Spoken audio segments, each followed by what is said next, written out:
कांद्याचे दर कोसळायला लागल्याच्या नंतर कांद्याची खरेदी नाफेड आणि NCCFच्या मार्फत करण्याचे निर्देश केंद्र सरकार देत असतं आणि तसेच निर्देश मागच्या काही दिवसांपूर्वी केंद्र सरकारनं दिलेले होते।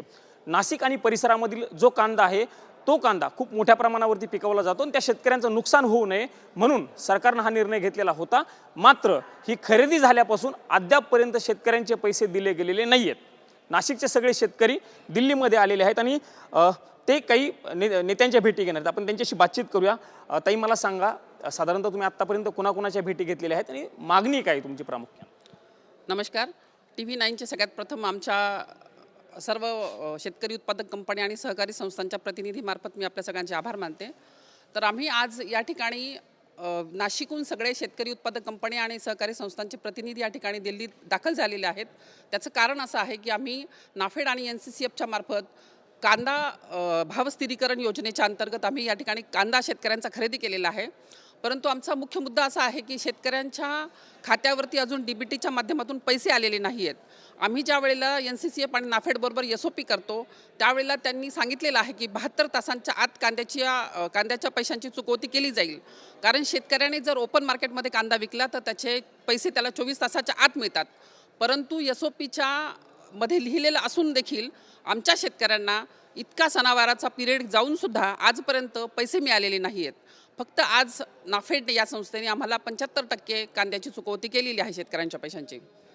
तर आम्ही या सगळ्या प्रश्नांसाठी आज आम्ही काल आमच्या महाराष्ट्राचे ज्येष्ठ नेते आदरणीय नितीनजी गडकरी साहेब यांना भेटलो आणि त्यांनी आम्हाला अतिशय पॉझिटिव्ह रिस्पॉन्स दिला आणि त्यांनी संबंधित डोका जे मंत्रालय आहे कन्झ्युमर अफेअर्स त्या ठिकाणी फोन देखील केलेला आहे।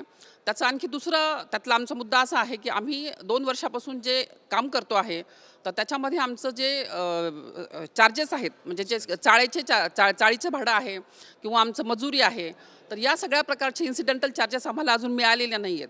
तर आम्ही शेतकरी उत्पादक संस्था किंवा शेतकरी सहकारी संस्था या शेतकऱ्यांच्या संस्था आहेत आणि या शेतकऱ्यांच्या संस्था जर सुदृढ ठेवायच्या असतील तर शासनाने त्या ठिकाणी हातभार लावला पाहिजे आणि त्याद्वारे आमच्या शेतकऱ्यांना आम्ही मदत करण्याचा उत्तम प्रयत्न करतो। पण शेतकऱ्यांना जर त्यांचे पैसे वेळेवर मिळाले नाहीत तर कसं हे चालणार आहे असा प्रश्न आम्हाला पडलेला आहे आणि म्हणून आमच्या प्रश्नांची दाद मागण्यासाठी आम्ही या ठिकाणी आज दिल्लीत दाखल झालेलो आहोत। ताई म्हणतात दिल्लीत आलेलो आहोत, साधारणतः किती शेतकऱ्यांचे पैसे आहेत आणि आकडा किती हा पैशांचा? जवळजवळ नाशिक जिल्ह्यामध्ये जे शेतकरी जे आहेत ते 17 ते 18 हजार शेतकऱ्यांचे पैसे घेण्याबाकी आहे। किती दिवसांपासून हा आकडा राहिलेला? साधारणतः खरेदी होऊन 2.5 ते 3 महिने पूर्ण झालेली आहे आणि त्यामुळे 72 तासामध्ये पैसे देणं अपेक्षित असताना आज 72 दिवस उलटून गेले तरी पैसे मिळाले नाही। हा आकडा अंदाजे 450 कोटीच्या आसपास आहे। हा 450 कोटींचा आकडा आहे। मग ह्या शेतकऱ्यांचेच जर पैसे दिले नाहीयेत, तुमचेही पैसे म्हणजे तुमचे ताईंनी जसं सांगितलं तसे चार्जेस आहेत, मग कांदा कसा उत्पादक करायचा? म्हणजे शेतकऱ्यांना आता पुढं कसं पीक घ्यायचं असा प्रश्न नाही पडत शेतकऱ्यांच्या पुढे? 100% तसाच प्रश्न पडतो। ज्यावेळेस शेतकऱ्याला मोठ्या प्रमाणात आर्थिक अडचण असते त्यावेळेस शेतकरी आपला कांदा आपल्या चाळीतून मार्केटला किंवा NCCF नाफेडला देत असतो, कारण की त्याला आर्थिक अडचण असल्यामुळे तो कांदा विकत असतो। परंतु नाफेड आणि NCCFच्या गेल्या अनेक वर्षाचा अनुभव चांगला असल्यामुळे शेतकऱ्यांचा त्यांच्यावर भरोसा असल्या कारणाने त्याची खरेदी आमच्या कंपन्यांच्या माध्यमातून होत असते। परंतु या गेल्या 2 वर्षाचा अनुभव बघता शेतकऱ्यांचा प्रचंड मोठ्या प्रमाणात NCCF आणि नाफेडवर मोठा आक्रोश आहे की आम्ही आमचा माल विकूनसुद्धा 2-2, 2.5 महिने आमचं पेमेंट या ठिकाणी होत नाही। म्हणून या शेतकरी कंपन्या आणि कोऑपरेटिव्ह सेक्टरच्या बऱ्याच संस्था ह्या कोलॅप्स होण्याच्या मार्गावर आहेत। या शेतकऱ्यांच्या कंपन्या आहेत, शेतकऱ्यांच्या मुलांच्या कंपन्या आहेत, त्याच्यात शेतकरीच इन्व्हॉल्व आहेत।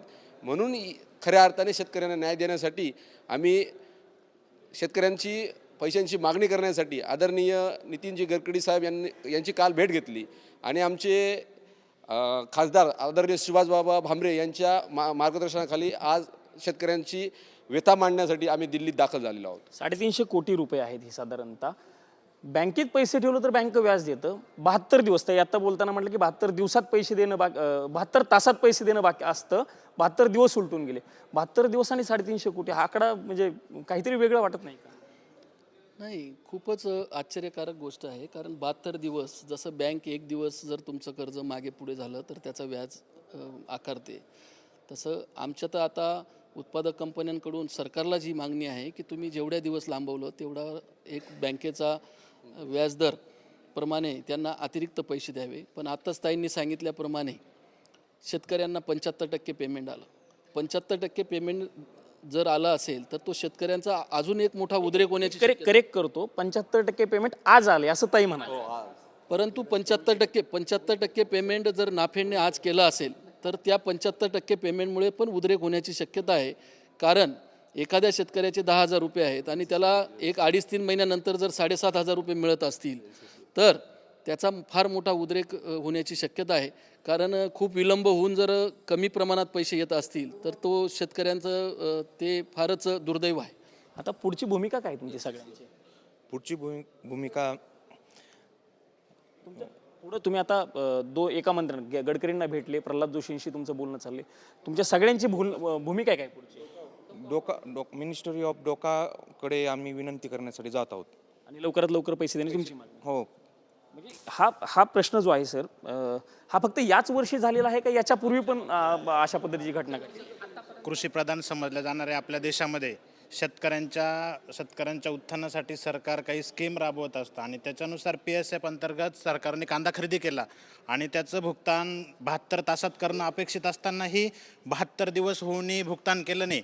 शेतकरी जगला पाहिजे, अन्नदाता वाचला पाहिजे, हे आपल्या देशाला जरी प्रथम क्रमांक मानलं जातं तरी आज ते घडताना दिसत नाही. आणि या कारणावरून केंद्र शासनावरचा शेतकऱ्यांचा विश्वास उडत चालला आहे. केंद्राला जर आपल्यावरती शेतकऱ्यांचा विश्वास कायम टिकून ठेवायचा असेल तर आपल्याला आपल्या शेतकऱ्यांचे वेळेत भुगतान करणं हे तेवढेच गरजेचं आहे. तेव्हाच केंद्र सरकारवरचा शेतकऱ्यांचा विश्वास ठाम राहील. शेतकरी हा देशाचा अन्नदाता, महत्त्वाचा घटक मानला जातो शेतकऱ्यांकडे, आणि त्यांचेच जर हे पैसे येत नसतील, त्यांनाच जर अशा पद्धतीच्या अडचणींचा सामना करावा लागत असेल तर मग शेतकऱ्यांनी पुढं करायचं काय, असा प्रश्न नाही उपस्थित होतोय? 100% शेतकरी प्रचंड आक्रोश करतायत आणि लवकरात लवकर शेतकऱ्यांना पैसे मिळावेत आणि असं विनंती आम्ही डोकाकडे करणार आहोत आणि प्रल्हाद जोशी साहेबांना पण, मंत्री महोदयांना पण भेटणार आहोत. हे सगळे शेतकरी आणि शेतकऱ्यांचे प्रतिनिधी होते. नाशिकवरून हे सगळे दिल्लीमध्ये आलेले आहेत. गडकरींशी त्यांनी भेट घेतलेली आहे आणि इतर मंत्र्यांशी देखील ते भेट घेणार. त्यांचं म्हणणं हेच आहे की आमचे पैसे वेळेत दिले पाहिजेत. 72 तासात येणारे पैसे 72 दिवस उलटले तरी अद्यापपर्यंत आलेले नाही आहेत. त्यामुळे शेतकऱ्यांनी कशा पद्धतीनं काम करायचं असा देखील सवाल या ठिकाणी हे सगळे शेतकरी आणि शेतकऱ्यांचे प्रतिनिधी उपस्थित करत असताना आपल्याला पाहायला मिळत आहे. कॅमेरामन विनोद कुमार सह मी प्रमोद जगताप, TV9 मराठी, नवी दिल्ली.